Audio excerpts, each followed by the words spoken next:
Hello, peoples. It's time.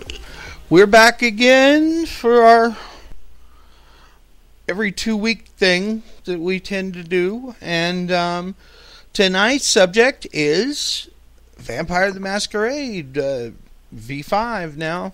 Since everybody else has gotten their shows in, let's do ours.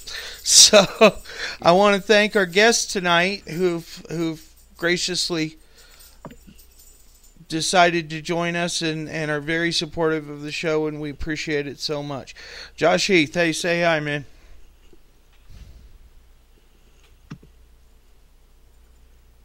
Josh? Okay, Matthew Dawkins, you say hi, man. Then we'll come back. I'm not Matthew Dawkins. I'm sorry. Jeez. Listen, I am so having a hard time today. Anyway, so Matt, say hi. Hi, I'm Matthew Webb. I am not either Matthew Dawkins or Eddie Webb. I am not related to either of them. And I completely spaced doing the ad this week too. So, Josh, you be back with us yet, man? Oh, no, someone's muted. Guess not. All right. He said he might have to step away for a phone call, and that's cool. We'll get back to him here shortly. And, of course, my wonderful co-host, Brother Eric. Hey, how's it going tonight? So, tonight we're talking about V5, the big buzz, everything vampire. And Matt here has been doing some interesting driving and talking rants, which have been fun to watch, by the way. I've enjoyed the shit out of those. Yeah, one of the Camarilla Italia people has named me Driving Man in Italian. I think I'll take that title. Absolutely. For those of you know, I have a tendency to rant about LARP and vampire and stuff like that, and I often do it either in the morning or the evening when I'm going back and forth from work, because that's when I have the spare moment to do that. So I live stream me in the car, basically talking up and to the right from the camera because I'm driving. But it's a pretty good camera. Off the cuff. It's just a Google Pixel. Oh, is it? Because it's real clear. I mean, it's just a decent cell phone camera. They've gotten pretty good. They're no longer potato quality. Oh, nice. But but before that, but the actual interesting thing I've done is I worked Gen Con. Jackalope Live Action Studios, my LARP studio, was invited to go and help with the White Wolf booth at Gen Con, and we spent the entire weekend hanging out with Tobias and Freya and Martin and Jason Carl and DNA. All of them. Matthew Dawkins was there. He was kind of flitting between the Onyx Path booth and the White Wolf booth. They were right next to each other, and it was a lot of fun. And Matthew was a really great guy, and I got so many people asking me. It was what made me laugh a lot about you messing it up is that people called me Matthew Dawkins at least 5 or 10 times, and I fielded the question of whether or not I was related to Eddie Webb at least another dozen times. And did anybody see Justin? Was he there this year? Justin Achilles? Yeah. I did not see him. That doesn't mean he wasn't there. I mean, I wasn't omnipresent, but I did not see him. Damn. I was hoping somebody would have spotted him if he was there. He's got a lot of family stuff going on, too. Yeah. Who knows what's good? Yeah, I mean, and he works mainly with video games now, I believe, so. And Princess Gambit. Right. Well, yeah, he helped design Princess Gambit. They had a lot of copies of Princess Gambit that moved pretty good, actually. Did they fix the box? Did they? What was wrong with the box? Masquerade? I did not notice that. You didn't notice? I noticed it as soon as I pulled it out of the... So, wait a minute, there are way too many Q's here. Masquerade. Yeah, it was. The extra Q's were a stretch goal. Okay. Yeah. Gotcha. If you get here, That sounds like some bullshit we can sell. I mean, Absolutely. No, these will probably wind up being collector's items once they fix it. Don't know that they'll be useful, or even worth anything, to be my honest. problem with Princess Gambit is getting 6 or 7 people together to game these days. Yeah, I mean, it's such a great game, but I know I've yet to successfully run a game of it. That is one of my complaints, is that it's a requirement of minimum of 6 players.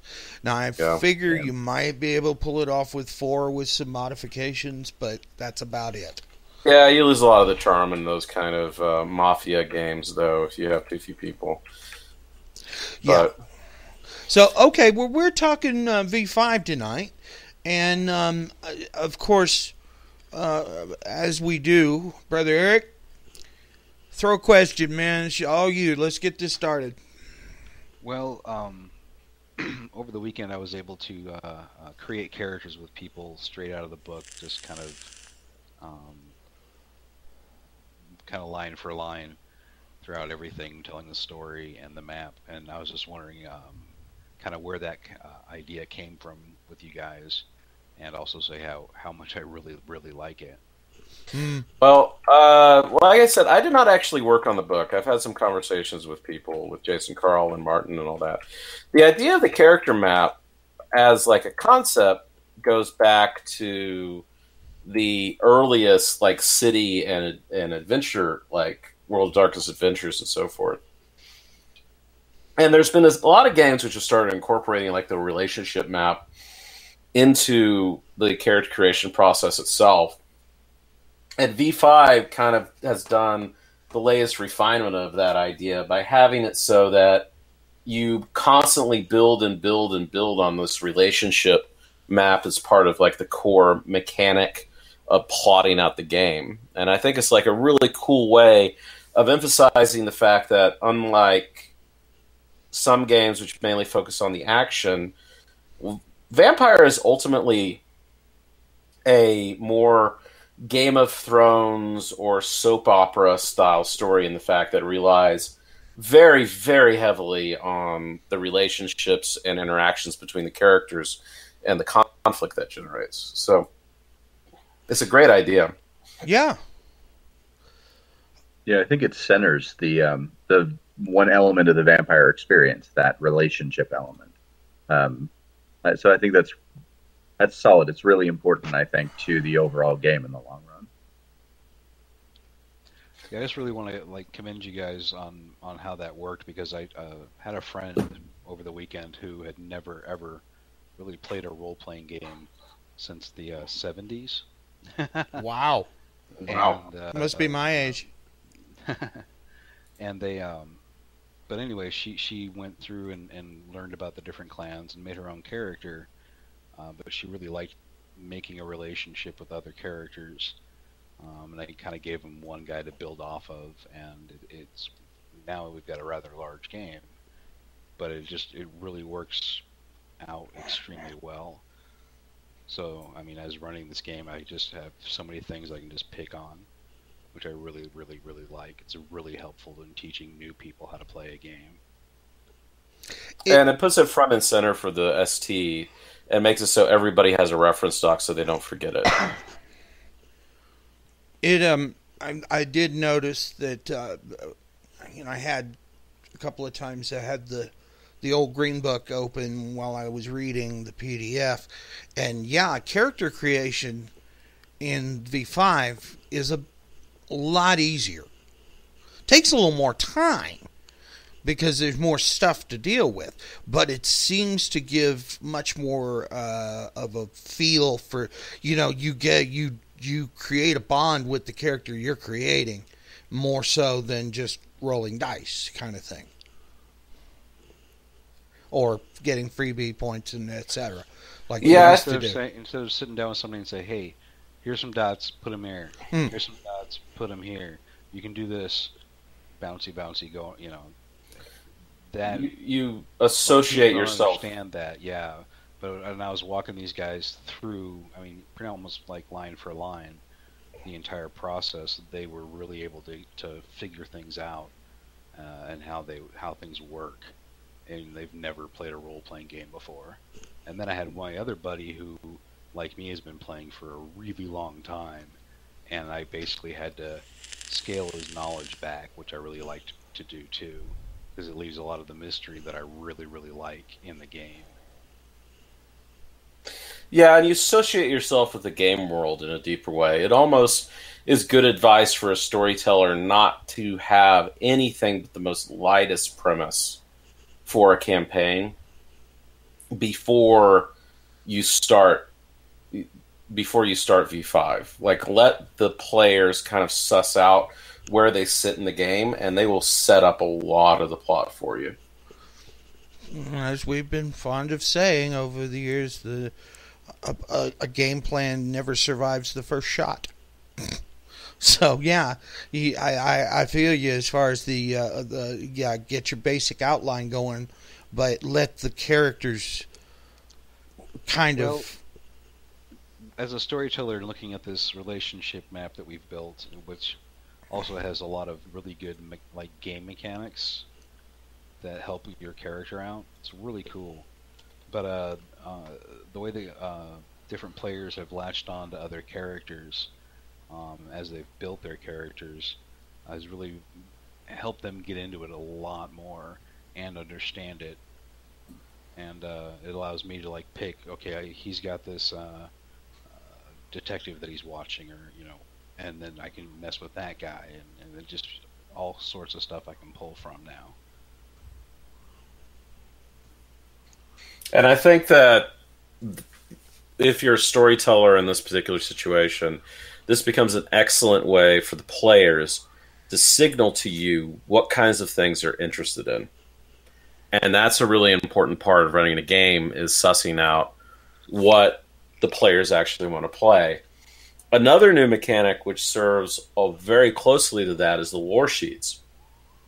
Because it gives away, for those of you who are listening who don't know, lore sheets are these kind of specialized one-shot backgrounds that allow you to be associated with either an event or kind of an anchor character in the world. Like you can buy dots in the lore sheet for Theo Bell or for the Bahari, the followers of Lilith. Yeah. And these things let you very quickly set up what kinds of things that the players are interested in pursuing, because they're signaling to you through this creation process, which makes it a lot easier to start running an engaging game. I think that's there are a few things about V5 I like, but that's one of the particular elements that really leapt out at me, because it's a great way to create built-in hooks to the meta plot, but you can also develop your own and tie those into other elements of the plot that you wanted to in different ways. So it creates a chance for you to say, yes, all of these things that have existed in Vampire for all these years are important, and we can pull them in if it fits your character concepts. And if it doesn't, then it allows us to walk away from those elements and not dig into them if it's not something that would be helpful to the story that we're telling together. Not to mention, the lore sheets are just kind of neat. Like the fact that you can get a Succubus Club franchise if you really, really want to. Really? No shit. Yeah, I'm looking at the lore sheets right now. An Asylum franchise. Wait a minute, where is that in the book? I didn't get that far. Descendant of Helena. So one of my players took. He's playing a Tremere. He's never seen the game before, and he picked the Descendant of Karl Schrecht, but he took that all the way up to 5. So I kind of just popped him in a chantry here. Everybody's dead. Here you go. You can be associated with Jeanette and /3's Foreman. If you buy 5 dots in it, you are a franchise of the Asylum Club. Oh, cool. Yeah. And you can buy lore sheets and, Theo Bell in the Week of Nightmares, because it's also events. Yeah. Right? So, I guess, like I said, didn't get that far yet. So I'm guessing we're still dealing with that particular craziness. You know, the wormwood and all the other crazy bullshit that went on that week. A veil over all of that. Eric, I don't mean to talk over you. I'm sorry, you're just a little quiet. Go ahead. I guess to speak to Peter's point, the Week of Nightmares happened when it happened in the meta plot, and then it did not continue. The events of Gehenna, the book, aren't exactly canon. There's kind of hints and references that some of it might have occurred. And in Beckett's Jihad Diary, it's kind of the link between the two metaplot links, the two metaplot steps. So some of those events happened, but there's this potential for a cyclical Gehenna, that Gehenna comes, it goes, and the world continues moving on. But vampire Gehenna has occurred to some degree. Is there anything in Beckett's about the Niktuku? No, I don't think so. Other than the Nosferatu are officially nervous. Well, yeah, right. I would be. I mean, just having Baba Yaga, we know that happened. The core assertion of the deal with the meta plot at this point is that we think of Gehenna as like a moment of like the end of time. Yes. And if you think in vampire terms, what is a moment to a vampire? Right? A century. 200 years. Yeah. Yeah, so they have this idea, and this is especially how the Sabbat are thinking about it, and the very, very light write-up that the Sabbat get in 5th edition, is that Gehenna is an era. It is not a moment. It's not a day. It is a age unto itself that may last 1,000 years, in which the investments and the various parts of the world play out. And that is the assertion of some of those who still believe in Gehenna, is that it is an era as opposed to a moment. And like Wormwood is still in the sky. At least some people can still see it. Yeah, the werewolves and some of the mages, I think. Well, even if you're a vampire, if you get the lore sheet in the Week of Nightmares, you can still see the red star. You can. And it has a NASA designation. Yep. It is just a star that appeared. And it has some mystical properties to it, but the meaning of it is not entirely clear. Just an omen, essentially. It did its job. It heralded the opening of the way. Yeah. I'm trying to think. Hold on. What else happened that week? There was the waking of the Niktuku. Well, Ravina died. That was the big thing. Yeah, that was the destruction of that. Except for the eye. The eye's still kicking around. Hesharuhadza has that. Yeah, there's some stuff about that in the Descendants of Xavier. I'm trying to find it right now. Did we lose all of the Ravnos? They have not been seen for like 10 years. I think the one of the big things about V5 is if you start kicking around looking for what did this happen, what did that happen for the various metaplot threads, you're going to hit a wall. Because one of the things they did that was really smart in V5 is they said, lore hounds, settle down and sit down. Because this book is intended mainly to pull in new players. So a lot of like the little fiddly bits about this, that, or the other thing that was established in like Revised and Second Edition and so forth, all those little subplots, V5 has hints at if you read through it, but there's not a huge emphasis on answering the questions that only an existing fan would really ask. It would be more of an emphasis. There's much more emphasis on making this approachable to new people, like Eric was talking about and Josh was talking about. And they did a really good job of demystifying a lot of things and kind of keeping the deep plot kind of at a arm's length for a good reason. Yeah, I also had to explain to one of the older players that I always use this analogy is that in the 90s, the game really became superheroes with fangs for a while. Um, Oh yeah, and yeah, and I had to explain to him that not only do powers work differently, but that entire generation type system is completely different also.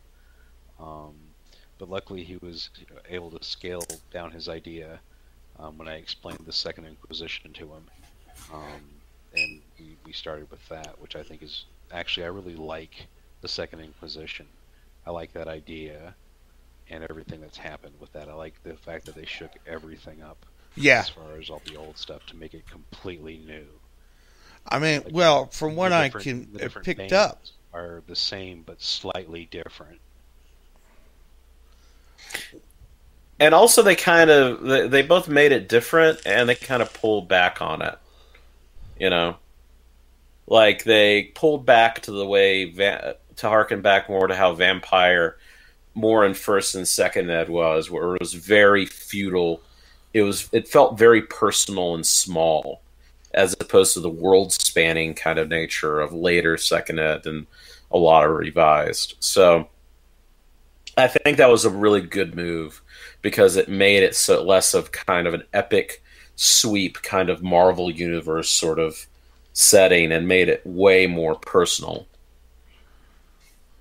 Which was really the goal of the World of Darkness to begin with. Yes. To be small, to be personal, and yet every one of the game lines didn't take very long to dive into the epic. You know, Werewolf, the very first book, makes you feel like what the pack does at the local level is really important. And then almost, 3 or 4 months later, you have Rage Across New York, and then a couple of years, a year later, Rage Across the Amazon, and it gets epic really, really quickly. So I think, and I don't know this, but I would imagine that some of that will get pulled in as more books get, released. So people that want more of that meta plot to be available and to play with, we'll just have to wait until those books are present, I think, to really dig into them a little bit. well, wasn't Vampire originally marketed as a game of personal horror? It's always been marketed as that, and I think that this is one of the versions of the book that really fulfill that promise the most. Oh yeah, because if you look at the back of the 5th edition, literally what it says is a storytelling game of personal and political horror is what they put out. So they put out this idea that it's about your own personal struggles combined with your own place in politics and relationships with others and the kind of intense personal conflicts, as opposed to what Josh was talking about where it got kind of epic. I can't get as mad at Werewolf as getting epic because literally you're fighting to save the world. But I think Vampire did lose something as it became more focused on big, sweeping plot lines as opposed to like the original City books where it's literally about how screwed up this one place is in its own very personal way. yeah. I actually own the Gehenna book, and yeah, you're right about that. They went from, okay, I'm this one guy in a town, and I'm dealing with all the stuff I have to deal with on a nightly basis, and then boom, where's all this crap coming from?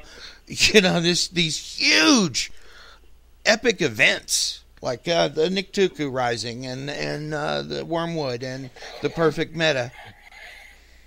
All these super overarching deal. And I get that they were trying to bring an end to the line of the game line, I guess, so that they could market Requiem. But I think they've realized since then that that may not have been the best choice as far as financially. It was not the best idea. I don't know, because I played it for a long time, and I played it in a bunch of different ways, so I had a lot of fun with Requiem. But what I really like about the new book is that it takes a lot of what I really, really liked about the original setting and a lot of the mechanics and things about Requiem I really liked because it was scaled down. There was still a lot of mystery, and just merged them together and made it not only simpler, but I guess the way I look at it is the best of both of those things all rolled into one really good game, in my honest opinion. Yeah, the developers really spent a lot of time. When I was running playtests of V5 at Gen Con last year, there was a lot of conversation about, okay, how do we get these mechanics right? How do we do what we want mechanically to have the gameplay impacts, effects, reactions that we imagine people have when they're playing Vampire? But as we know, if feeding isn't an actual mechanic, people tend to gloss over it in a game, which is why they spent so much time designing a feeding system. Yeah, and the hunger dice. Yeah, yep. I was very impressed with that mechanic. I think that they actually... and it's a great mechanic. Yeah, they actually took some effort. Yep. And it makes you care about being hungry. Oh, yeah. It makes you care about feeding, which if you're a vampire and all you're thinking about throughout the night is feeding, which is supposedly from the meta plot what most vampires are thinking of, or not the meta plot, but the writing in the books, what they're thinking about, then that's what you should be thinking about on some level throughout the storyline. Yeah, because the beast is always tapping on your shoulder. That's the thing that most impressed me about V5 was the fact that they took all these things that was always mentioned in the fiction and they made it so that it actually manifests in the game, such as hunger and the related mechanic about the compulsions, where some of the compulsions are clan specific. So all this stuff about the blood altering your personality suddenly is true to a certain extent, when it was just kind of fluff before. The fluff has become... The stuff that didn't agree with the fluff has been diminished, and the stuff that was part of the fiction has now been brought forward, and that's a really great part of it. I'm looking here again. There are a couple of things I want to go over as far as the actual book itself. The artwork. I don't know who did most of. I could probably look it up in the credits, but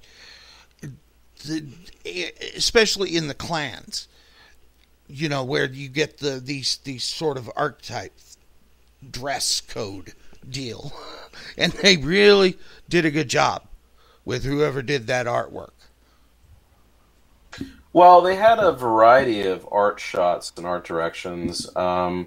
Thomas Arfert was the did the layout and a lot of the layout design and art, and there was Mary Lee did a lot of the fashion stuff, and Arten Erickson had a lot going on, and no, it was Tomas Herentz. Yeah, it was Tomas Arfert, and there's just some fantastic teams about that did a whole bunch of stuff for them, but a majority of the photography was actually done in Los Angeles with some models, and I know Jason Carl had a lot of his fingers in that.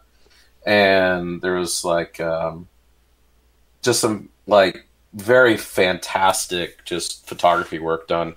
I know some people are referring to this edition as the Vogue edition because of the way it looks, but it serves it very well. And I like the kind of mixture of traditional digital painting art and some of the more avant-garde stuff combined with the photography. And not to mention the new clan symbols are sexy as hell. Aren't they? Mm-hmm. Yes, Oh my. I think I have to be the one... I don't want to say dissenting, because I don't necessarily disagree. The art for me is up and down. There's parts of it I really like, and then there's parts of it that I think are close to cool, but just to kind of go slightly in a different direction than I'm a fan of. And I do have some layout concerns. There's the 3 columns thing bugs me a couple of spaces, but I do agree that overall it's good, it's solid, it looks like something I'd want to read and play. But there are a couple of things where I'm like, I don't know if I dig this. Well, no, I was noticing that when I was trying to read it, is that it gives them a really, really great visual that they can use when they're thinking about their own characters. And I really think, just showing them pictures in the book, they got a really good understanding for a feel for the game. And I really thought that was extremely helpful, honestly, because, a lot of times people will find a picture on Google Images and use that for their character, and now they can have an idea of how to describe their characters, and it's been really, really helpful to have a lot of that art in there that way. And I agree, Josh. Obviously, the height of vampire art was the Ghoul's Fatal Addiction cover, but I think this does a good job. Yeah, and I don't want to be too negative on it. It's good. It's just interesting at times. There's some interesting design choices. So I guess that's my one negative feedback. Actually, gentlemen, I have to drop out for just a couple of minutes, but I will be back. Okay. Yep. Awesome. Go do your call, man. Yeah, no problem. But actually, I'll back.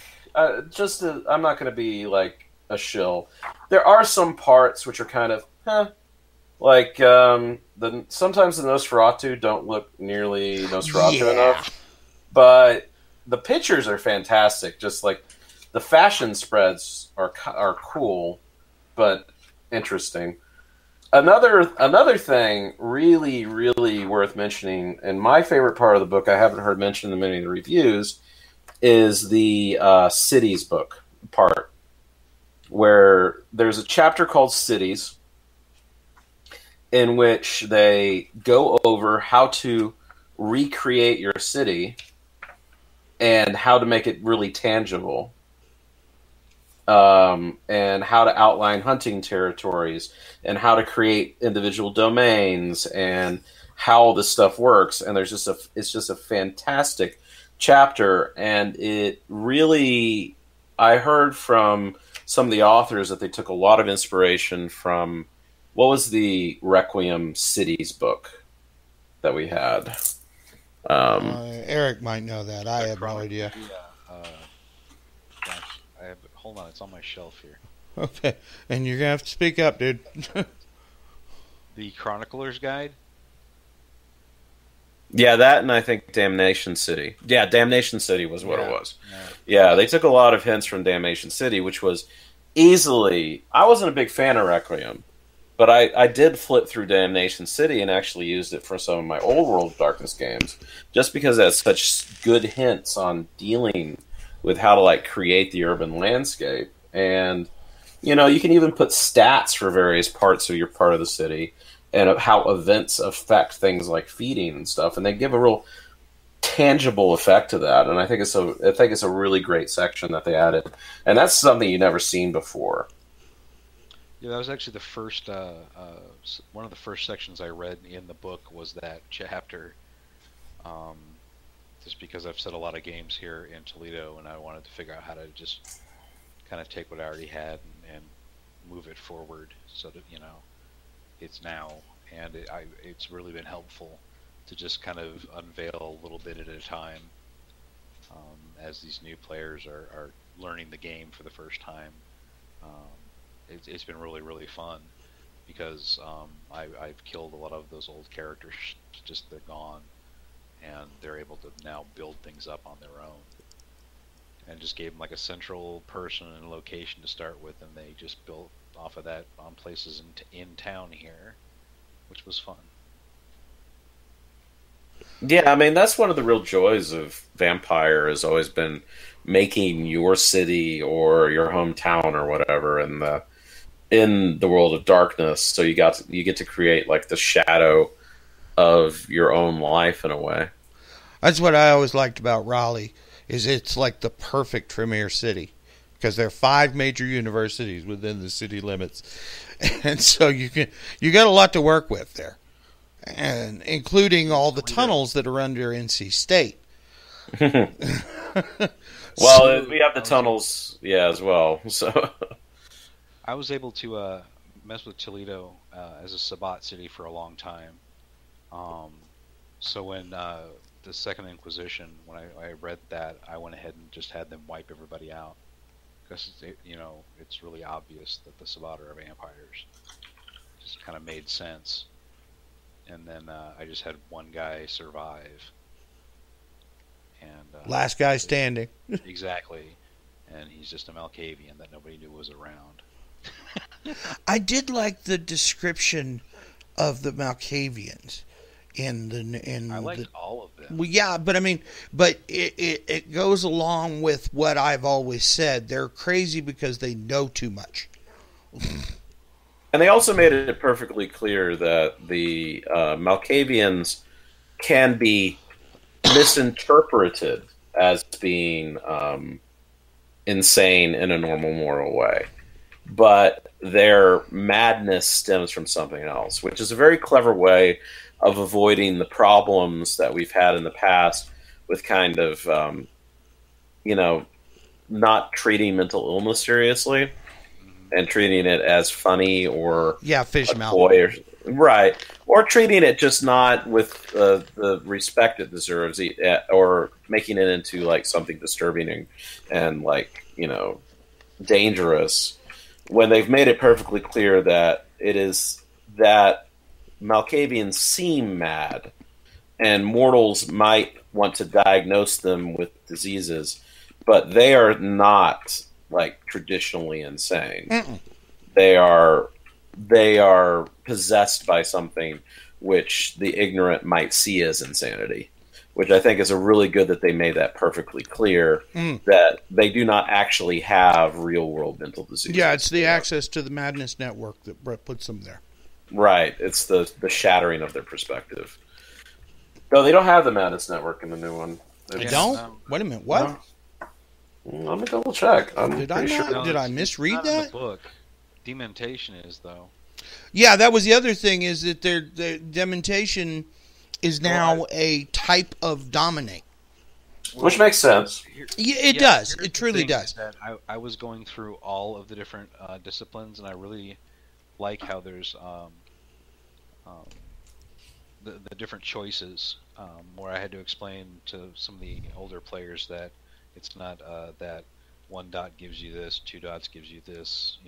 It's I have a level, I can choose this and choose this, and a lot of the different that were specialty powers are just different, because different like little amalgams of different disciplines, which I really really liked.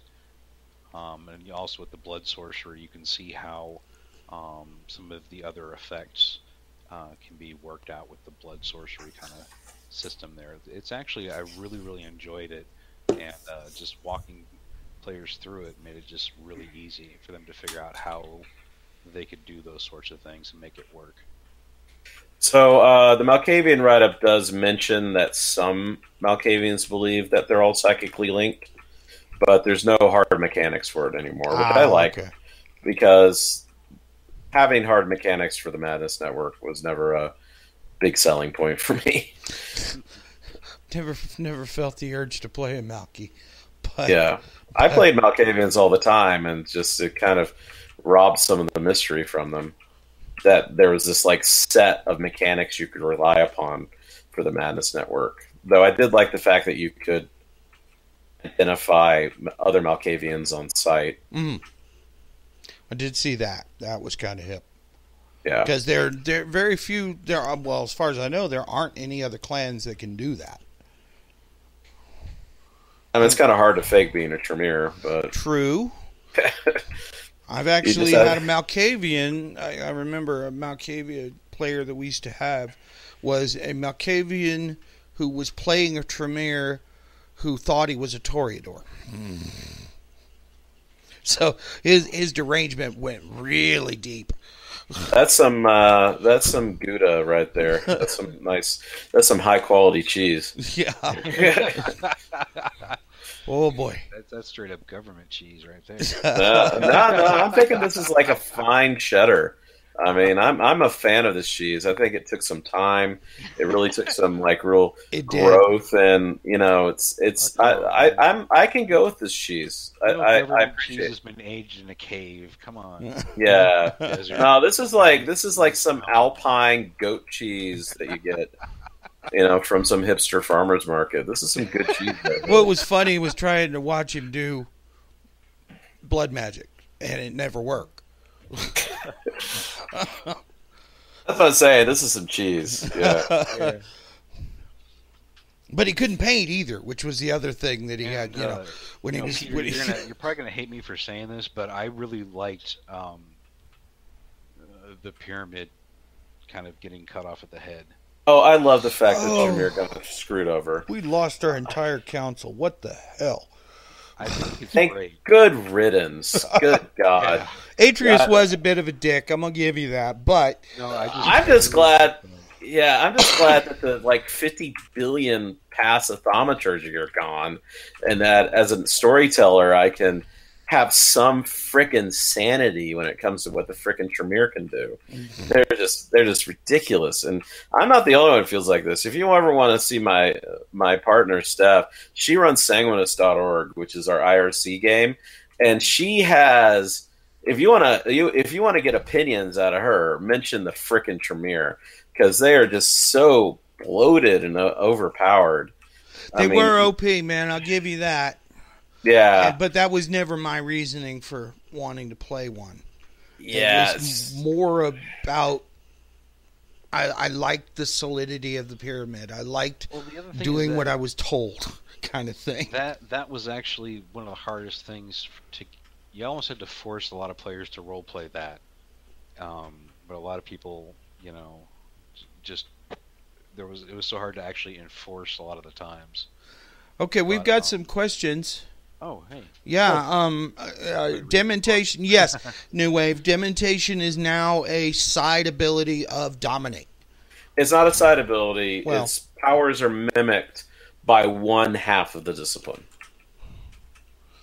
So there are no side abilities anymore.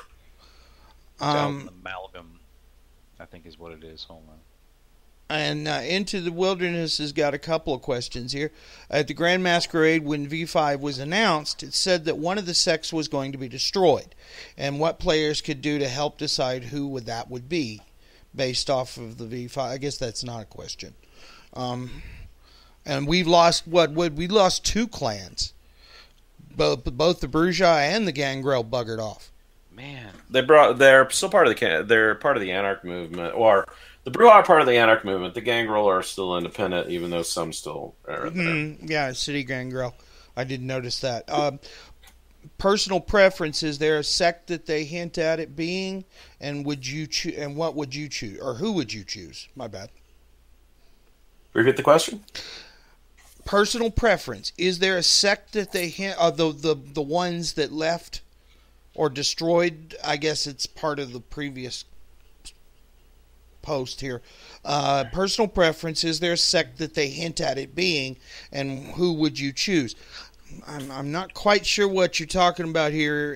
Into so if you Which could sect was taken out, and I can actually answer this. Oh, okay. I read it. It's in the book actually.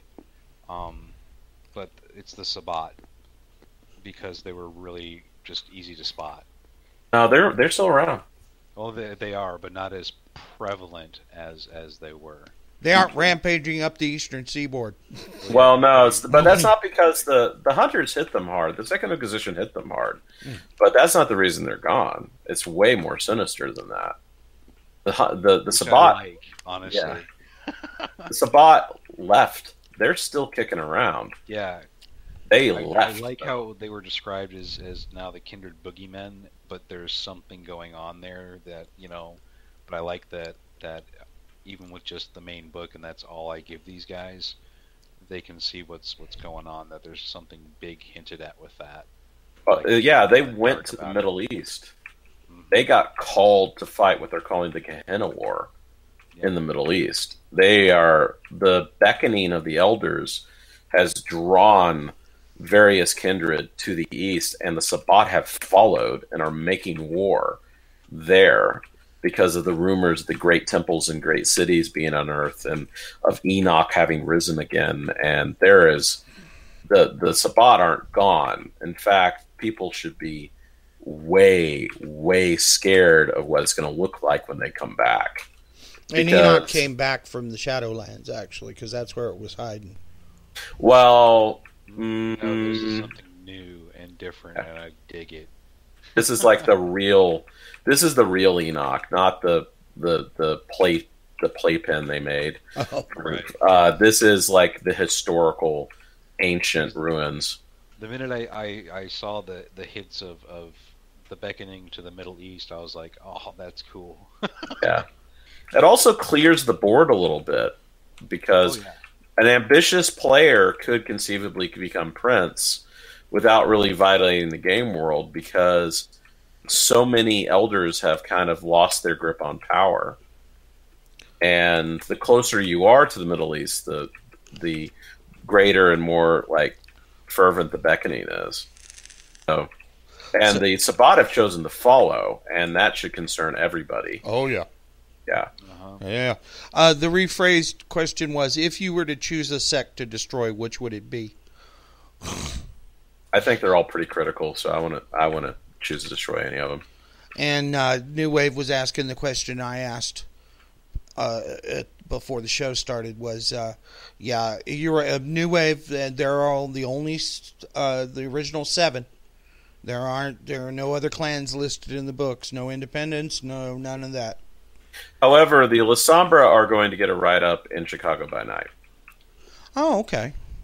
And the La Sombra are going through some pretty drastic changes, because they've kind of been left behind in the changes of the Sabbat, and a lot, according to Matthew Dawkins, at both the Onyx Path and at the White Wolf Q&A at Gen Con, there's a lot of La Sombra that are trying to get into the Camarilla because of how devastated the Second Inquisition, combined with the Sect taking up the Gehenna Crusade, has kind of left them out in the cold. So they're hustling in the way La Sombra do. Of course. They're actually pretty good at it. I've always considered them to be very Ventrue as far as their attitude, but I think they're much better villains than they are good guys. At least that's the impression I get. As much as anyone's a good guy in the world. Yeah, there's no such thing as a good guy in Vampire, that's true. But it's and also the Banu Hakim, I thought that was kind of cool that the gentleman gamer said, they don't like being called Assamites. They just don't. No, because that's a Latinization of their term. No. And I don't know what Banu means. I know Hakim was the predecessor of he's their version of the antediluvian. They're antediluvian.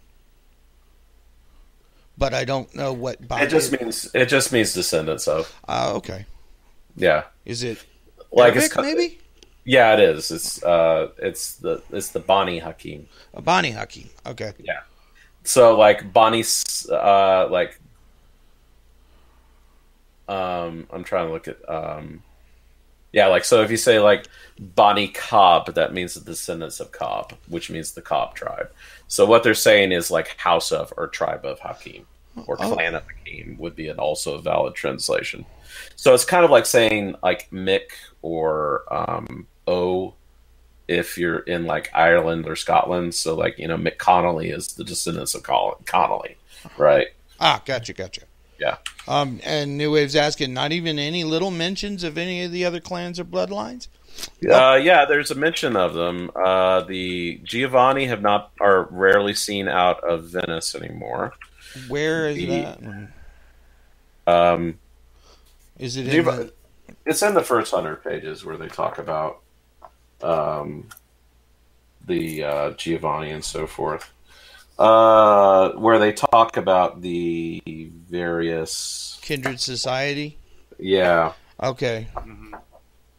I can try and look it up real quick. while we're talking. That's 47 is where that starts. Yeah. Also, like the write-up they did for the Thin-Blooded. I was very impressed. The Thin-Blooded are pretty cool now. Yes. I mean, like I said, it's almost makes me want to play a Kaitif just because of their cool abilities. You know, to have any discipline they want. But it costs like double to raise them, and then I think they also have a negative as far as actually using said discipline. Yeah, I mean I like the fact that they outlined a lot more about the Thin Bloods and how there's just a ton of them now. Depending. Well, in the time of the Thin Blood that I own, once you were at 14th gen, you could not embrace. Period. It just wouldn't work. They take it down more than that. They have it all the way down, I think, to its 17th. But the whole thing with generation isn't as prominent as your blood potency is. It's more of a story element. But your blood potency is pretty much set. I mean, your generation is whatever you want it to be within a certain guideline with the game. Like for my game, it's 12th and 13th generation, but their blood potency is going to be starting with 1. I'm assuming, just like any other vampire, is that the Thin-Blooded can actually raise their lower their generation with Diablo. No, they have their whole new thing with them. They don't. Yeah, they're their own thing. Well, no. If you Diablerize someone with blood potency 1 as a Thin Blood, you become a member of that clan with blood potency 1. So Thin Bloods are strangely dangerous to neonates. Because they can become a full-fledged vampire by Diablerizing you. Which is kind of crazy. Yeah, I also got a kick out of that they could actually hang out in the sunlight. Well, they have to wear sunscreen, but they can. Oh, that's been true since time of Thin Blood, though. Yeah. And that any damage they take is aggravated. Piercing, slashing, and aggravated is all treated as ag damage, which is kind of strange. But okay, I'll go with it. So let's talk about some of the changes, like the new Bane mechanic. Oh, I love the new Banes. I do. I especially love the new Toreador Bane. Oh, wait a minute. I can't remember which. I like the Tremere one. They hate being around ugliness. Oh yeah, they can't even hang out if they're in a ghetto. They just can't deal. I remember now. Or the other way around. This place just stinks. I can't wear my do trendy it. leather jacket here. I'm not comfortable. I'm leaving. Oh, she's wearing the same nose piercing as me. Oh, right. I have to leave. Great. I really like it. Oh, shit. That's funny. Oh, my God. She's wearing the same dress as me. No. Do that. So here's the line. Here's the line about the 13 clans. Let's see. 2 of the 13 clans have fallen under the shadow of the Sabbat, Lasombra and Zamisi. 2, Giovanni and Ravnos, have been driven nearly extinct outside of their ancestral strongholds by enemies mortal and sorceress.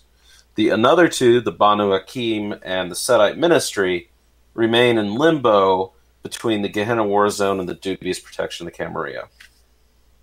So that's all we know about the other clans at this point. I'm kind of half hoping that they finally just put the Giovanni and the Ravnos to rest. And I just don't have know. them be like Ravnos, yeah, but Giovanni have always been fun. They're very handy, especially as NPCs, because they can, they make good antagonists.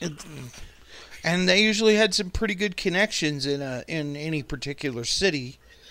and you needed to know this dude, then you go see the Giovanni guy, and he introduces you, kind of thing. Yeah, but they got really way too big for their britches. Yeah. They also have gotten kind of the writing for them and the idea behind them are kind of cringeworthy now. I mean, the World of Darkness Godfather kind of stereotype.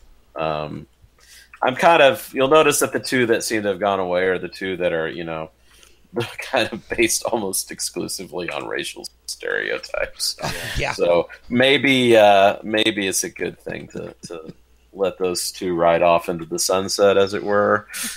Start with a clean slate. I'm not saying nothing. I'm just saying.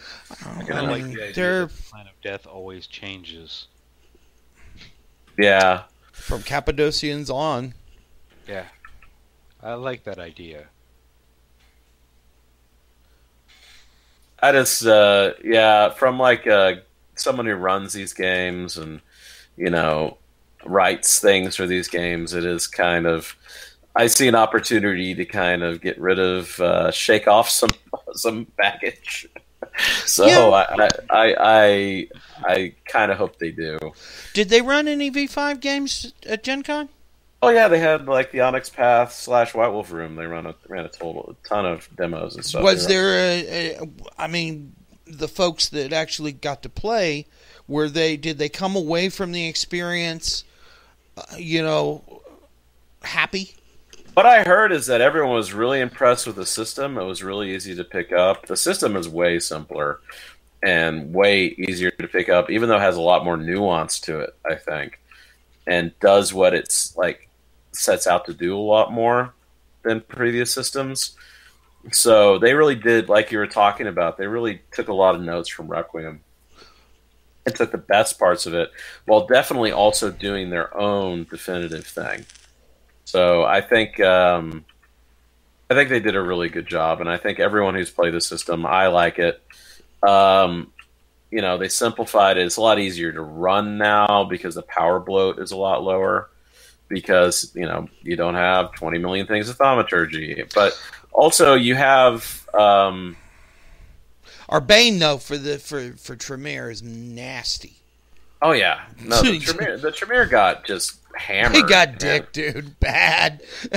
Now... I like that. It gives them a character they never really had, I think. I'm actually not too upset about it, other than the decapitation of the pyramid, and I'm still not sure exactly what happened with that. Who wiped out... The Gehenna Chantry got freaking drone striked, dude. Yeah, I heard that, but that doesn't necessarily... just sends them into torpor. It wouldn't... They're gone. Yeah, no, that was the opening move. That was the opening move. Exactly. That wasn't the end of it. That was the opening move, and then the special, like the SEAL teams moved in. It was bad. Like the Second Inquisition don't play. No, I noticed that, man. They have no pity at all. But you can't really. There's not actually one. You could call them all the Second Inquisition, but these are very separate groups who are doing these horrible travesties, and I'm going to say that because I'm a vampire player, and having hunters come roll up into the Prime Chantry like that, I have issues. The way you rolled up, there was a drone and a missile, followed by them raiding the joint with flamethrowers. Because they rolled up in there 12 deep. Yeah.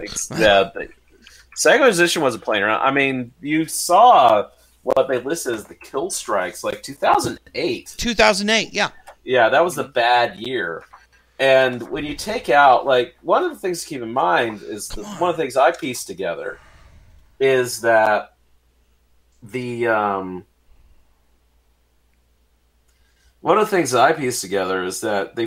reason the Second Inquisition happened was because the Camarilla started trying to use the national security state and the war on terror against the Sabbat. And that was where their initial successes were. But they realized that the holy crap, we're also being used by these creatures. Once they found out that vampires were real. Well, not only that, but okay, you're captured Zamisi. You know you're going to die. You're being interrogated by these hunters. who are you going to sell out? Who is your target number one? If you're going to send these people knocking on someone's door, and you're a Zim, I'd send them after the Tremere, of course. Exactly. Like, it wouldn't take me 5 seconds to make that call. Exactly. It's like, I'm going to die anyways, but here's the home address of the Tremere. Have fun, kiddos. But see, here's the other issue I'm having with this, is that the Prime Chantry was not undefended. It wasn't like, well, hell, you couldn't even find the place unless somebody told you it was there. There's not a ward versus drone strike. And then there's the Mirror Gallery. I don't know if we lost the Mirror Gallery when the Prime Chantry went down. It's gone. The Mirror Gallery? It's gone. Everything in the Chantry's gone. No. Guys, by the way, the Mirror Gallery is what connected every Chantry with every other Chantry. It's like Boba Fett's dead, and so is the Chantry. Well, also, the Second Inquisition is not operating in a vacuum. They're actively collaborating with the Society of Leopold. Yeah. God, I hate so those guys. they're not, they cleaned house, and it was they earned it. Well, I'm pretty sure the Chantry did. Even with the drone strikes, there were some defenders left. But sure, they got mowed down rolled by people with flamethrowers, incendiary bullets, and True Faith. Exactly. True Faith. I mean, these are the guys. They don't call them this. They didn't haul out the term Inquisition for nothing. I know, right? Yeah. Wow. I just, Did These they put guys- crucifixes on the drones before they shot them, or what? Listen, there's no Ward versus Hellfire missile. I know, right? Oh, no doubt. Is there Ward versus Spirit Nuke? Because maybe they needed that. That's what I also saw during the Week of Nightmares. We had an issue with the Spirit Nuke. That's what cracked the Abyssal prison. Because Technocracy don't play. Do you know what I really loved about the Week of Nightmares? I know it was a cheesy plot ultimately, but we finally got to see what Technocracy go time looks like. Like when they finally decided that they've had enough of something, and they pull out all the stops, and they have unlimited budget. What Technocracy finally decides saying no looks like, and it was the orbital glorious. mirrors that took out what was his name? Originally it was Hazamel, but what's the Ravnos Antediluvian? Ravina. Zapathrusa? She has many names. Okay. But the Ravina, I think, is the one that was mostly used. But yeah, no, the 4 mirrors, the like 4 satellite mirrors, it was only like the first step. When that didn't work, they loaded up a B-2 bomber that had like force shields on it and dropped a spirit nuke that exploded on all levels of reality at once. Okay. I mean, they said no. Yeah, that's what Technocracy. I don't know if you guys remember this, but they call it that. There's a protocol in the Technocracy which they established, and they have mentioned it in a book before, but they never said what it looked like, which is Code Ragnarok. Oh, and nice. If you look at the stipulations for Code Ragnarok, what it literally means is acceptable casualties, unlimited. Acceptable budget, unlimited. Acceptable, like Inner Council of Technocracy, disposable. All off-world colonies, disposable. Like, literally, it says any amount of sacrifice once Code Ragnarok is invoked. Because what you're dealing with is a potentially world-ending reality deviation. So, the spirit nuke that we were talking about, just the dropping on the Ravnos Ravana, it also was one of the things that triggered the 6th Great Maelstrom. No, that was the destruction of Enoch by the Mirror of Little Boy. Right, there were 2 nukes. Yeah. The Untold Story, Nuke in the Spirit World, and Nuke in the Real World, right around the same time. Yeah, the bomb that the Technocracy dropped was, and we're getting way off topic. This is exactly the reason why they got rid of a ton of the lore, because this is really confusing. That's what we do is around that Yeah, there was a neutron bomb that was dropped by the B-2 bomber, which was enhanced with Primium, and that exploded in all levels of reality at once. And that's what finally took out Ravina. Talk to us about Primium. Primium is a highly, highly rare material that exists, that's created by the Technocracy and Mage. It is anti-magical. It will absorb magical energy. It will absorb all forms of magical energy. It will stop spirit gifts. It will stop mage powers. It will stop disciplines. Things that are made out of Primium or encased in Primium are pretty much indestructible by magical or supernatural means. One of the reasons why hit marks are so damn expensive is the things have Primium exoskeletons. So they have inherent anti-magic. Turns out when you take a nuclear weapon and you line its core with Primium, what it does is it actually basically nullifies all magical energy within the blast radius by vaporizing the Primium and spreading it at all levels at once. Kind of like a dirty bomb. Yeah, basically. And at the same time, Primium is a magical material, paradoxically, but in order to do what it does, it has to exist on all levels of reality at once because it has to countermand all forms of magic.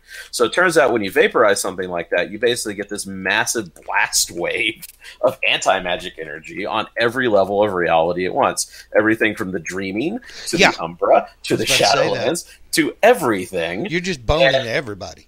Right, and that's the reason why they didn't use the damn thing until it was, go time. It was like, if we don't do this, the world ends. What do we got? And they're like, well, we have this bomb we never dared use. And like, let's use the bomb we never dared use, guys. This seems like use bomb that we never dared use time. Oh, my goodness. Okay, so let's get back to V5. That was a cute tangent, and I appreciated it because, the Week of Nightmares and Gehenna in general have always been some of my favorite topic. But it's a good demonstration of why they kind of needed to pare things back, because think of how much lore has gone into such a critical event, how much you have to understand about the World of Darkness in order to even understand one of these pivotal events. And that was a huge, though we love it as longtime fans, this is a very similar problem. Player. Yeah, this is a problem that comic book communities have for the longest time, where they can't simultaneously satisfy the people who are interested in the 40 years of plotline and the people that just want to buy a comic book, right? And there's been many philosophies about how to deal with. And I think that we needed a clean version because we need people to start playing this game. Because as much as we love it, Vampire needs to get back to where it was. And if it doesn't, we're not going to get these cool books. No, we're not going to get them anymore. We need to revive it and make it accessible to a new generation. And part of that is going back to just 7 clans, like the original rule book, like the terrible, floppy paperback one. Yeah. That's all there was the original 7 clans. But that's not bad. You know what I mean? I know there's lots of frustration about this, but this is one of my favorite parts of this is that's enough to give you what you need now to tell good stories with enough flexibility and enough options to focus on that local, focus on the personal, and recapture the essence of what Vampire the Masquerade was about in first edition. So what about the bloodlines? The Samiti, the Daughters of Cacophony. Not even mentioned. Yeah. No. So they've just been completely written out? We don't know what's been written out. It's like, what did they decide to focus on in these 400 pages, So, I know what they had to do for the new Vampire book. But that's what I was asking earlier was, are we going to get new clan books out of this too? I suspect so. I mean, if it keeps selling and it keeps being profitable, who knows? I mean, they're doing Chicago by Night, and that's going to get a somber treatment. So we just don't know yet. That's the thing, is that there's just not any knowing until we see, hopefully these things keep selling, right? Yeah. Because no amount of planning in the world is going to replace actually having positive net income from these things. True. I mean, And if White Wolf is smart, they're going to be careful.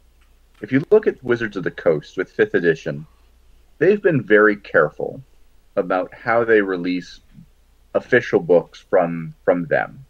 And they've been really careful about building the community and growing it and creating opportunities for people to create actual plays and their own materials and all these different things. And White Wolf's doing that too, because they see how it builds a community of fans, and then that sells books for them, which allows them to make more.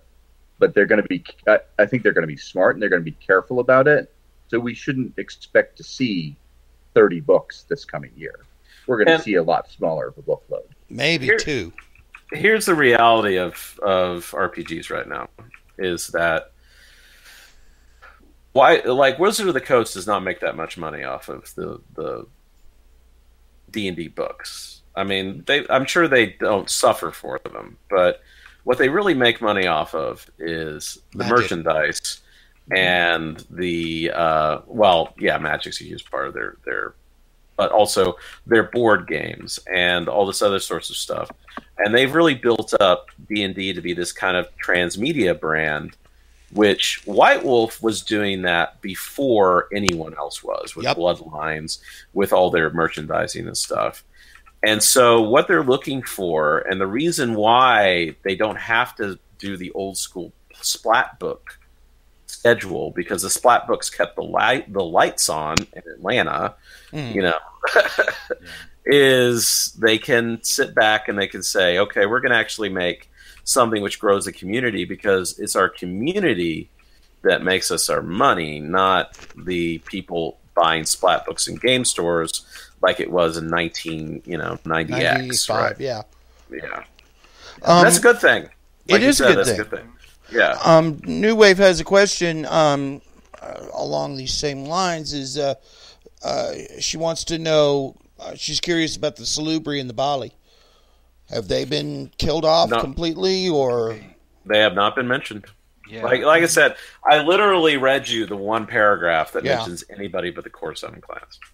Well, I mean, it might have gotten mentioned somewhere else. I had to describe it to people that have been playing for a long time. Take everything you know and just put it away. Yeah. Man, I got to learn a whole new set of... No, it's not. It's not all new. It's the same stuff. It's just different and now. So all that stuff is there. It's just in the past, and you may not know what it is. Just leave it there. Yeah. And once everybody simplified like what they were doing into one of the 5 clans and understood that this is how the game began, and new people are understanding this, when you explain it that way, it seems to bring everything back into focus. And I mean, I'm sure there's going to be some things added on later on, but like they said, if we don't get the game started and get new people into it, it's not going to be around anymore. And that's just, a fact. You seem to be doing your part for that, bub. Appreciate it. Yeah. The other thing is that I also get to take a look at this from an acting point of view. And a lot of the people I play with now are actors or have been involved in theater with me in some way, shape, or form. But a lot of them, the character work we do for stage is a lot of the stuff that is in the books, which I think is really cool in how you build your character. Because coming up with what happened before you go on stage is actually the most important thing to do. Well, don't tell them about LARPing. You'll never see them again. No, tell them about LARPing. Tell them all about LARPing. Tell them about the night in question, right? Yeah, there exactly. You go. Yeah. Do you not know about the night in question? Oh, yeah, right? Night in question is our Sabbat LARP we're running in November 17th for Jackalope Live Action Studios, that we have a whole bunch of people who usually do horror special effects and haunted houses, and we're running a blood rave of the Sabbat, and you get to determine not only if you survive, but what you survive as. Okay, yeah. So we need to rent a bus. Yes, And you do. Eric, you're down in Texas too, aren't you? I was down in Texas, but now I'm up in Toledo. But there's a large group of people here, especially LARPers, and I actually ran a Sabbat LARP here in Toledo for quite a few years. So I have a lot of players that I think would be very interested in doing that, and that sounds amazingly cool. Yeah, it's just look it up at jackalope-larp.com. And you'll find the night in question, and there's still 40 or so tickets available. But yes, check that out. Yeah, that's the night in question. That's actually an official White Wolf licensed Since game. we're actually on this tangent, what are the black envelopes? Black envelopes for the night in question? Yeah. Well, there's certain characters which are a little bit special that are, needed for the game, and we had a choice. We could either assign them randomly, or maybe we could charge more for them, or have a lottery or stuff. But we decided that we were going to reach out to the fan clubs like Underground Theater, the Mind's Eye Society, and One World by Night, which are these big fan organizations that run big, nationwide LARPs. And we decided to basically give them to them for free to auction off or do for charity or give to players they thought deserved something, so that it was a cool way for us to have these cool characters without really being incentivized to overly profit from them, and also give the organizations that have really kept Vampire alive over the interim during the time in which White Wolf is kind of in the wilderness, give them a kind of a thank you to say that we appreciate that we really couldn't run this event if it wasn't for the effort you guys had done over all these years. So here's a way for us to give you the Black Hand member is a black or a red envelope or a black envelope that got auctioned off, and the money has gone to people like the Wounded Warrior Project, to scholarship funds. And I was really proud at MESCON, which is the big Mind's Eye Society convention. They organized, they auctioned off a whole bunch of things, like in-character stuff, items, or artwork, or old game books. And we auctioned off 2 black envelopes. And we ended up raising for both their scholarship fund and for a veterans charity over $5,000. Very cool. It's just it was our pleasure, and it's really the people who deserve the congratulations are the people who were just so generous and were so excited about our game. But it was a good feeling to know that our studio just turned around and said, this is something you have for free, and we're not going to profit off of it, because we don't want to profit off of giving people better characters, right? That's not the kind of games I want to run, where you kind of buy your way into being cool. But we had these characters that were kind of special, that were kind of necessary for the story, so we decided to make it into something that everybody could kind of contribute to and pull into. So that's what the black and the red envelopes. That's so cool, dude. Those organizations for a very long time. I can tell you that we all really appreciate that. Thank you. Yeah. I mean, I'm not pretty much not involved anymore, but when I was, hearing that is really cool, and I know a lot of people that may be listening also would appreciate hearing that. Yep. It took a lot of effort. A lot of work, a lot of time, but it was a lot of fun. It was just a heck of a lot of fun. But we all really appreciate hearing that. Oh, no, I was a MES member for the longest time, and I played in some Underground Theater games, some Obi-Wan games over the year. Obi-Wan is One World by Night, and it's kind of hard to imagine the White Wolf fandom having persisted the way it did without those organizations and just the love and the work that people have put into it. And there's, with the night in question, there's a cost question, right? Because our tickets are $189 because we have prop people to buy, we have a site to site to play. I mean, that number didn't come out of nowhere. We're making it a high quality production. But one of the things we've done is we've actually just donated just plain Jane tickets to a lot of regions and organizations. And one of the things we've encouraged them to do is to raffle them off so that anyone with $5 has a chance of being able to go to our event. Yeah. Because while I have to charge a certain amount of money to make it economically viable, I don't want us to be a caviar only sort of event. I want it to be accessible. Yeah. Because, I mean, I don't know that I would ever get to go to the Grand Masquerade, and those tickets aren't cheap.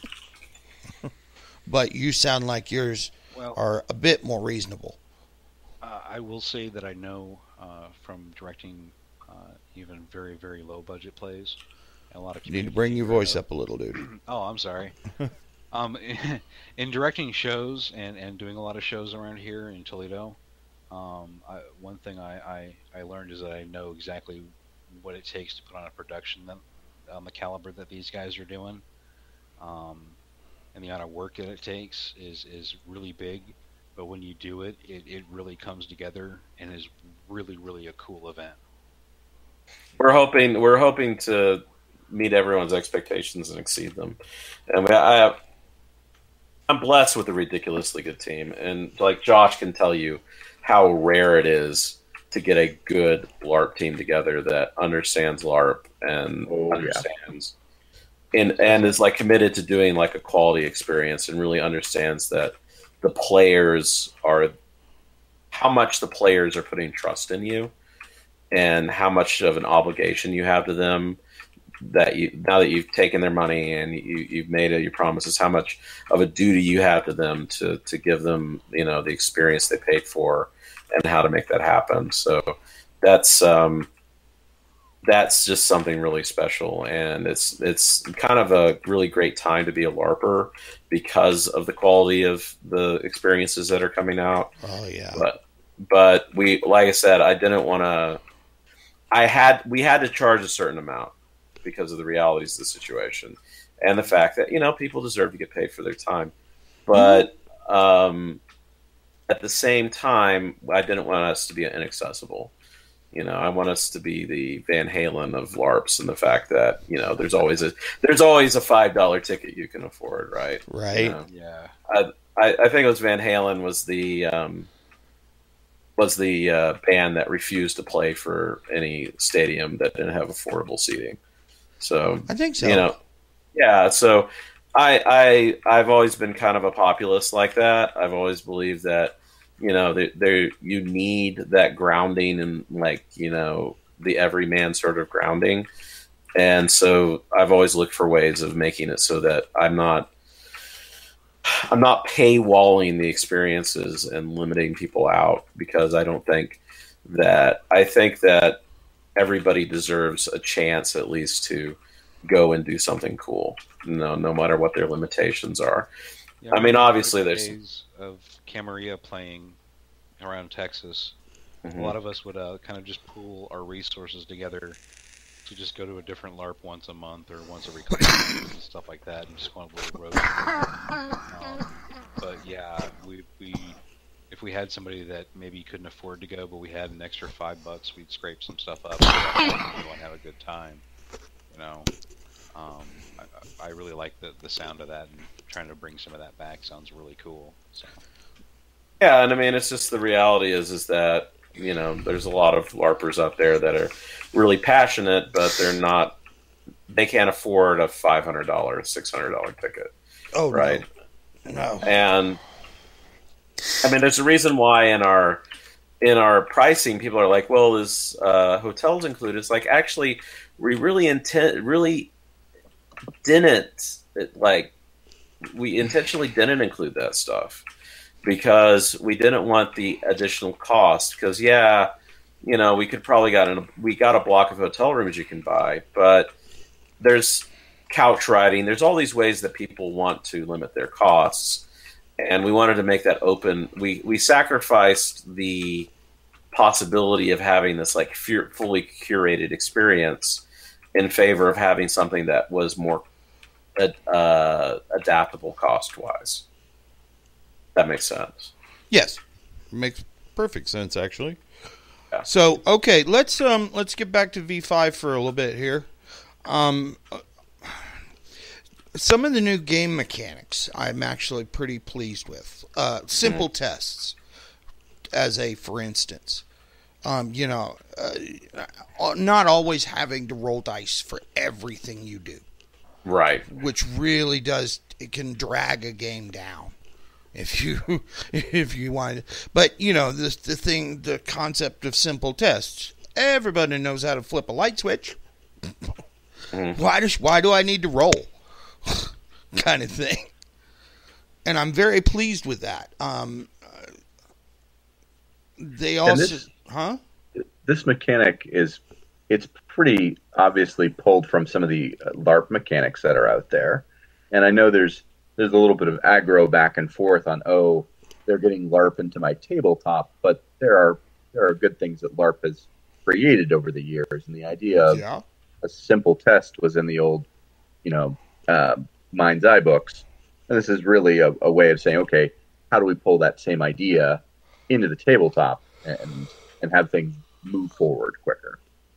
It's no coincidence that Martin Erickson is a long-time LARPer. Yeah. Jason Carl is the CEO of By Night Studios. Yeah, so you can see the fingerprints of the LARP mechanics all over this thing if you look right. And that's come out to be it happened because of the playtesting that you get with LARP games, not technically playtesting, but if it works, go ahead. These things are field tested. These ideas are field tested. Yeah, that was the phrase I was looking for. Thank you. So they have gotten their thing down. Have the option of making it as complicated as you want. So if you want to have a whole bunch of rolling dice, you can do that. But also, if you don't want to have a whole bunch of rolling dice, that's in there too. So you can, or whatever you want to do, which is I like a lot. Yeah, I'm a big fan of that too. Sorry, Matthew, go ahead. No, go ahead. I was just going to say that for me, and I'm terrible at this or wonderful at this as a storyteller, is I want to have the dice come out as infrequently as possible at my table. I do too. and when they do. Sometimes we need them, but if I have ways to make things streamlined and can say, "Cool, move on. Let's get to the other elements of plot and the role playing elements." I'm looking for that, and I like that V5 presents you the chance to do both in a way that feels natural, one way or the other. And I love the fact that they have the advanced systems chapter that says if you want more crunch, here you go with it, And I can go both ways when I run campaigns about what kind of rules to haul out. And sometimes the dice allow the players to feel the things they've done are significant and the choices they've made are significant because they had an effect on what happened, right? As a non-World of Darkness example, I used to run a fantasy game that was very much based on Game of Thrones before the fantastic Game of Thrones RPG came out. And one of the things that I used in it was a GURPS game. There's something called GURPS Mass Combat, which is this very complicated, very crunchy, you're commanding an army, what happens sort of system. And I love that using that because the system made it so that all these little choices they made, the fact they got these people to help and those people to help, and all the stuff that came out of roleplay was manifested in the dice. And if you can have a system like that, that's great. But the reason I've hauled that out is because I was running a game explicitly about a bunch of medieval nobles. If that was required for every single time I did anything anywhere else, I probably wouldn't give a shit about it, Yeah.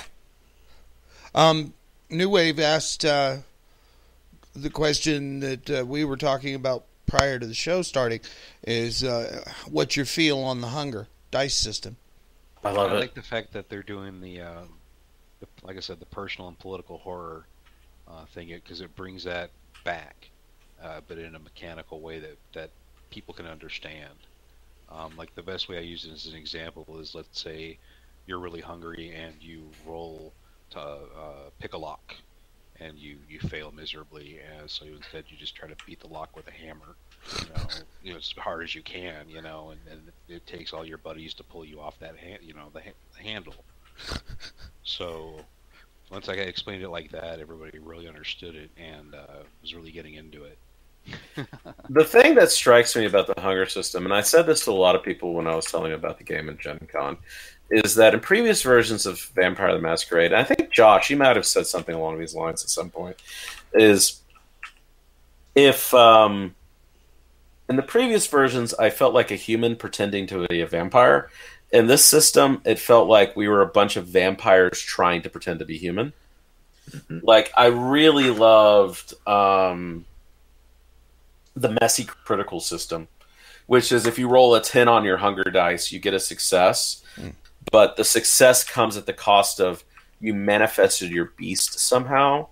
The example I always used was you're trying to sweet talk your way into a nightclub, and you roll and you get a messy critical, and so instead of doing what you intended to do, which was to kind of like schmooze your way past the bouncer, what actually happens is you grab the bouncer, you snarl at the bouncer, you grab him by his lapels, and you like scare the crap out of him by snarling at him, and that's how the messy critical happened.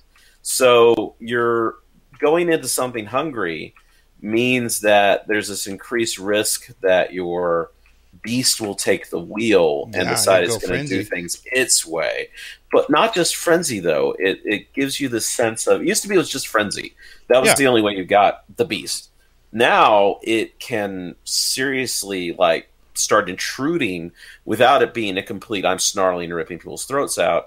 It's I'm having trouble doing the human thing right now. And that really is cool to me because it becomes a role play challenge as opposed to, oh God, we have to stake Steve. Yeah, right. And that really, to me, like that element, it ties back into what we said earlier on, where the fiction talks about this beast, and sometimes in some of the fiction you see dialogue from the beast, like gnawing at the back of their mind. In the older editions, you never had anything that actually reinforced that in play, unless the storyteller was the type that would say, oh, your beast is like taunting you or something like that. Now the hunger dice are a constant reminder.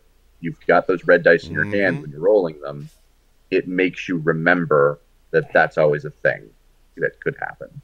Well, one of the things about the gangrel that I've always known was that if they frenzy or they completely botch their shit, they pick up a beast trait, furry ears or cat's eyes or whatever. But back in the day, those were permanent. Once you got it, you got it, which made it harder for you to maintain the masquerade. Statue of Cain. The stream is off.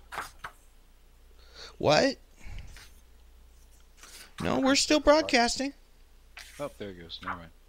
Okay. Sorry about that. See, this is why we don't say the T word.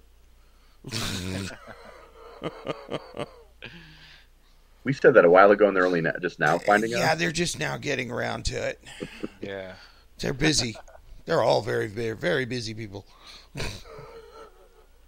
Control's normally faster than that. Yeah, you'd think, right? Maybe it's the Second Inquisition coming for Shrek. Oh, shit. No, I don't think we've broadcasted it on ARPANET, so I think we're okay. I think that's one ARPANET still exists. That's so crazy. I'm a first-generation PC child. Huh? One of the little things in V5 I like is that ShrekNet was as a thing got destroyed. Yeah. Because talk about just an obvious eventuality that some random's going to stumble across it and take it out. As a concept, it was great in the 90s and just totally incomprehensible as a thing today in the 2018. But, Oh, absolutely. I mean, there's so Well, much yeah, easier, the more Second secure. Inquisition took it out. The original story I heard, which was the summary, which sadly they did not leave in, is that literally when ShrekNet went down, this poor little Nosferatu had to run into the server rooms and, quote, reprogram them with a fire axe.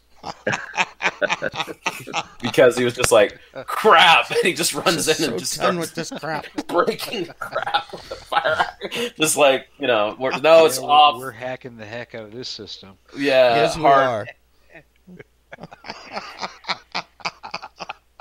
That's Take awesome. hacking to a whole new level. Yeah, it's like that scene. I hate to mention, it's like that scene from Transformers where they just cut the power with an axe in order to keep the servers intact. Yeah, New Wave. He said the T word, and well, what can I say? But yeah, I'm glad to hear that it's back up for y'all. Especially since we've only got about 20 minutes left for the show. So, anyway, let's try and get some more stuff here, V5 stuff in. Overall, as far as now, we're still on the mechanics situation. Of all of the new mechanics, which one do you like the best? Hunger dice. Mm. Everything related to the hunger dice. I like the hunger dice, but I also like the convictions and touchstones. I didn't get to those yet. I think that stuff was really helpful because it creates also things for characters to do just on their own. Like, I'm going to go check on this guy and make sure he's okay before I go and do the adventure thing, or I really like that a lot. And having it tied to something that you believe in, I thought was really cool for like the humanity, instead of just don't do this or you have to roll dice. I like that. And it makes it a little bit more adaptable. Yeah. You know what the touchstones really remind me of? Who here remembers the show Forever Night? Oh yeah, Oh, yeah. man! Yes, Fuck that yeah! was an awesome show. I liked it. It was very VTM. Mhm. It Especially was. like 90s VTM. I'm trying to remember Lacroix's real name. Yes, but it reminds me of the various mortal characters which showed up in that series. As that, obviously, the Michael Knight, kind of reminded him of people that he knew in real life, and so on and so forth, or in his mortal life. And that was a hokey show, but as a dramatic, what's the word I'm looking for, Josh? A dramatic tool, hint, hook. It works. Yeah, a trope. As a trope, it really works. It really works as a way of making the vampires have something to do other than to brood and be petty at each other. Oh, not knocking that. That's a lot of fun. Nigel Bennett. Yeah. That's his name. The guy who played Lacroix. Because I've seen him in some other stuff. Like Lex, specifically. He's the bad guy in season 2 and 3, I think. He plays a lot of bad guys. He's got He's got a really good bad guy. Me and my girlfriend and another friend of mine have actually been watching the original Kindred the Embraced show. Own it. I'm sorry. What did you say? We've been watching the really old Kindred the Embraced show. I'm sorry. I'm just getting this buzzing in my ear. It's so incredibly cheesy. It is. It is. But that's what makes it it's funny to watch now. It really is. I have a feeling, though, really, like towards the end of that series, it started getting good, and I have a feeling if that poor guy the guy who played the prince hadn't died in a motorcycle accident, which is what kept us from having a second season. Oh, is that what happened? Yeah, he had a motorcycle accident. That's the only reason why we didn't get a second season, is they were slated to do it. But the guy who played the prince, he died in a motorcycle or a car accident, I believe. I'm trying to remember the guy who plays the Bruja Primogen. Yeah, he also shows up in Buffy. Yeah, Eddie Fiore. Eddie Fiore. Yeah. He does a good bad guy. He's also a Romulan. Yes. Every sci-fi he's also show. a Klingon. It's like just pick a bad guy. We're good. You know what? Apparently his acting was greatly helped by the fact that they just kept a cast of his face around. So that's the reason why he was on Buffy like twice, is because they already had a cast of his face. So, you know, they just decided he was good for it. Now, I had an issue with Patrick Buchow's character. His name was Archon. I have a problem with that. Yeah, there was some light. There's a reason why it's not called Vampire the Masquerade. There was some creative disagreements going on there, but yeah, I just felt like it could have gotten a lot better. Though I have to admit, the move where they took Eddie Fiore and they kicked him out into the sun after he attempted to kill the prince. And he like begged for his life, and the prince opens the trunk of the car for him to drag again. Yeah. I'm like, that is such a great prince move. I was like, yeah, boy, all you did was piss him off, though. Yeah, there were some really good moments in that show, but then there were also some really crazy, cheesy moments. And but it's fun to look back on it now. It really is. Now, Homegirl played a really good Toreador. Yeah. But the Bruja became Giovanni. Yes. And the Gangrel became Bruja. Right. Yeah. I noticed that, you know, the bikers and shit. I'm like, oh, jeez, come on. One good thing this show does, though, tying back to V5, I think is touchstones. Okay, let's talk about touchstones. Okay. Because I think if you look at the... and now I might be mixing up my shows, but there was the reporter who was clearly a touchstone for Julian Luna. Yeah. And his daughter or granddaughter, I'm not sure who she is. Great granddaughter, the one who's embraced. Yeah. Right.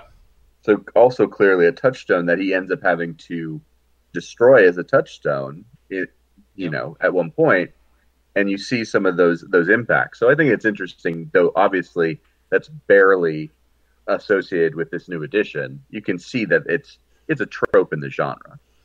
Yeah, and it's a very effective. The reason it shows up in these shows is that it's a very effective, very easy to utilize thing, right? I mean, you can do it in your sleep, which is why these screenwriters and stuff use it. You know, why not, right? And we're not expert like Hollywood. We're not going to be sitting there writing Rain Man or Catcher in the Rye. We're just tabletop storytellers. So we can benefit from those kind of easy to use dramatic tropes. And I don't think we should ever be like apologetic about using them. It's like absolutely not.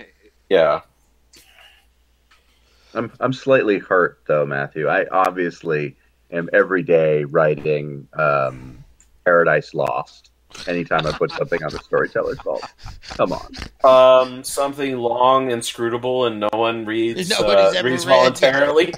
Damn it. If you say so. I usually try to write the Silmarillion. Whoa. Oh my god. Ow.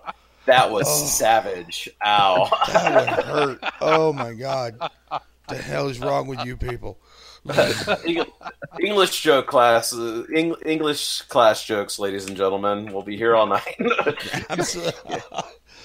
New Wave, I'm not quite sure we can fill 2 hours with a Kindred the Embrace show.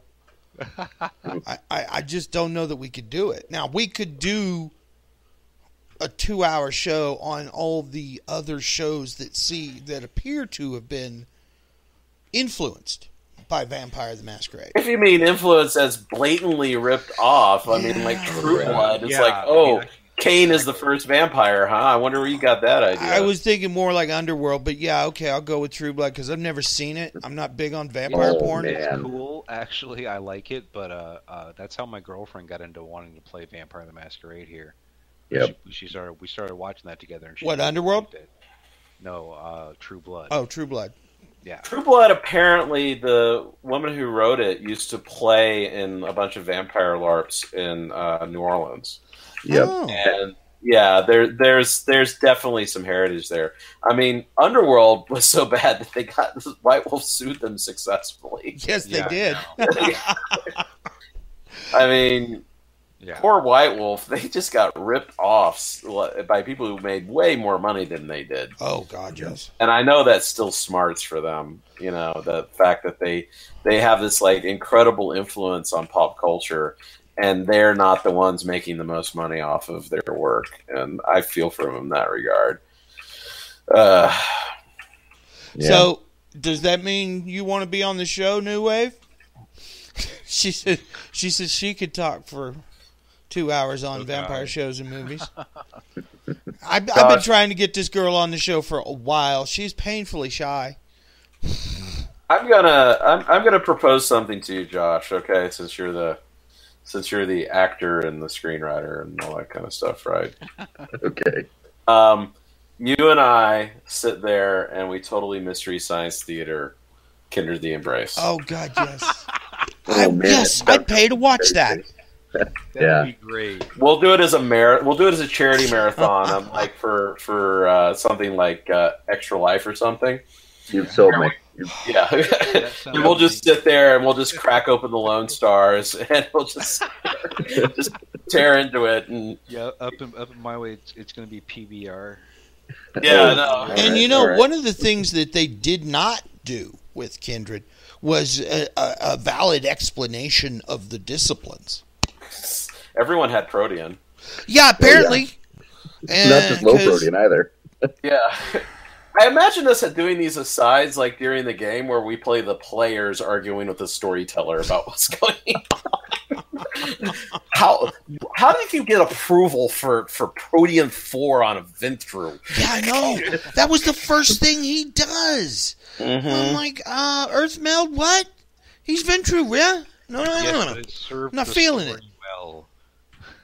Wait, did you get those points out of clan or in clan? Right. How do these add up?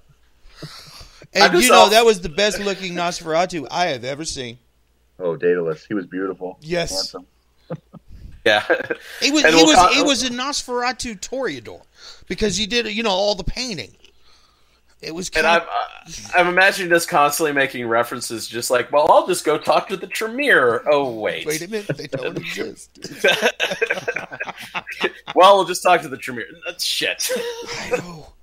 That was one of the things that made me mad when I first saw the show was that they claimed there were only 5 clans. Mm-hmm. And It's also set in San Francisco, and I'm sure that Julian Luna is not the Prince of San Francisco. No. Jennifer Thomas has something to say about that. You betcha. Yeah. Unless you're going to go for Praxis, man, let's do this. But I want to see it. Picture it didn't happen. I'm just imagining someone like showing up at Conclave named Julian Luna asking for recognition as a prince, and all the Toreador just go, "No, really, No. Julian Luna." Not gonna I work. don't know. Wolfsbane McDracul just left. Alucard. That's another one of those Yeah. names that I just don't. I'm like, come on, take 10 seconds. Right there next to the guy with the katana and a trench coat. The katanas and trench coats, man. It's the There's shit. nothing wrong with a katana and a trench coat. Not a damn It's thing. great. Although I'm rather fond of the Western blades myself, as opposed to the katanas. It should be noted that there's a point in which we just embrace it, and the haha. No, dude. Because when we dude. ordered our fake weapons for the night in question, we made a point. We got like fire axes and baseball bats, all these really great latex looking weapons. And we're flipping through, and they had a daikatana, and we just looked at it and we went, "Oh yeah, we got to get one. Of course. We just have to get one." Now, speaking of which, there was something I noticed here when I was scanning through the table of contents, is that they finally. I've been laughed out of the channel of when I comment about how why don't we see more magic weaponry? And there's a section on it in the book. And I haven't read it yet, but I'm going to right after the show because I really get... Eric, you've been in a couple of those shows where I'll bring up a magic weapon. Yeah, most definitely. You bring up a lot of magic everything because It's a Tremere thing. Go figure. The Tremere are, and I go on about how cool the Zamisi are. They are. Simi-Shay are cool too. That's usually how our dynamic usually works. Y'all are the reason why they're getting so much shit about not only having 7 clans. It's people like you. It's these one-trick ponies that only play one thing, and they have to play this, and this is the coolest thing ever. Running a LARP, I've actually played, I think everything at least once at some point. Just dropping stuff in all the time. Oh yeah, I have a lot of fun with it, mostly from all the stage stuff I do. Yeah. I'm kidding with you guys. Obviously. No, of course I know, dude. I ain't stressing it. I ain't stressing it. And New Wave, magic weapons. Page 170. No, wait a minute. Supernatural equipment, 381. I'm flipping this open right now. I'm gonna. This magic weapons in the world of darkness should be like magic weapons in Call of Cthulhu. They should be terrible, horrible things. Like Aaron's feeding razor. That was interesting. Like, hey, this is neat. I can bleed more, but I mean, that concept I always liked is a cursed weapon of some sort. The last of the mundane weapons before we get to the supernatural equipment is the stake launcher. Hell yeah! Who doesn't need Second Inquisition doesn't play. They don't. Like, I picture them a lot like, because I like the book and the movie Vampires by John Carpenter. Oh God, yes. I love that show. That's a hunter movie. That's not a vampire movie. The Second Inquisition is exactly like that. Yeah, exactly. That's what I thought when I first found out about the Second Inquisition. I was like, okay, yeah, I know that storyline. John Carpenter. A little bit of John Carpenter's vampires with just enough Suicide Squad thrown in for good. Right. That's kind of how I'm seeing them, because these guys aren't normal. Like you don't come back from Afghanistan and start fighting vampires without you being a little bit special, you know. Pretty true. Molotov. Dragon's Breath rounds. Yes. That's my favorite, by the way. 12 gauge with Dragon's Breath rounds. A game of personal horror. Dragon's Breath rounds. Now we've seen the problem that why you have to fight the beast. You have to say stake launcher. Hey, what's more horrifying, a stake being shot at you, or existential dread about feeding on people? I don't know. Yeah, right? One of the... I'm not sure how I feel about that. Yeah. The Chaos Scope. And a sun bag. What the fuck is that? It's sun in a bag. In a bag. Sun bag. It is what it says on the tin, buddy. Truth in advertising. You could do that. Oh wait, Doug's dead. In the EU, you're required to have truth in advertising, and I know it's not in the EU, but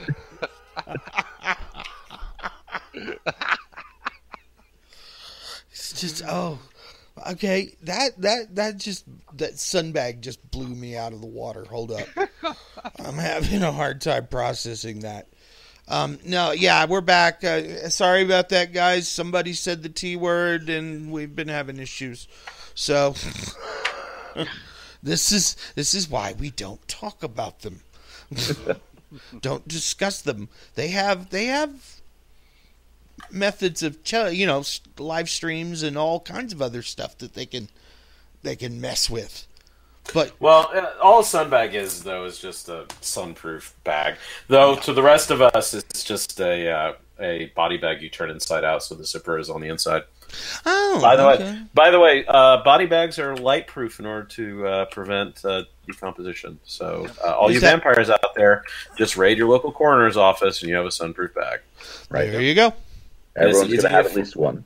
Yep, that's how my Pale Rider Sabat always traveled. Is he just had a body bag, and if he ever got searched, he's like, "Why do you have a body bag?" He's like, "I think it's cool." I like also. Madeline, no, wasn't not Madeline. Was it Madeline Giovanni who had the truck with the light-proof sarcophagus in the back? And ghouls driving? Or was that Lucida? I can't remember. I have no I idea. think that's like every other vampire in existence you just described there. Well, no, Yeah. it was brought up during the Clan Wars.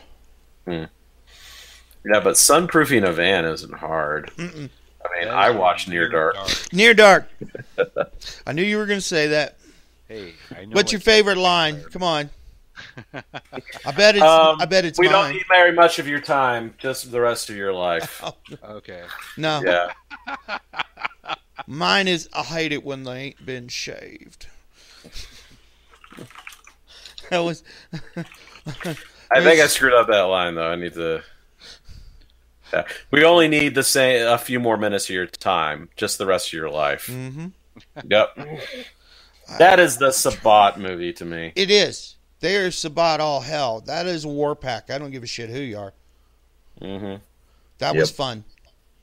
And it's another one of the ones I own. How Another about one Priest? Since we're just dicking around here at the end of the show, have you seen it? No, I haven't. You mean Preacher or Priest? Priest. No. I've seen Preacher. It's near future. Vampires have no eyes. They don't look. They're very strange as far as as far as vampires in movies go. They're more of a.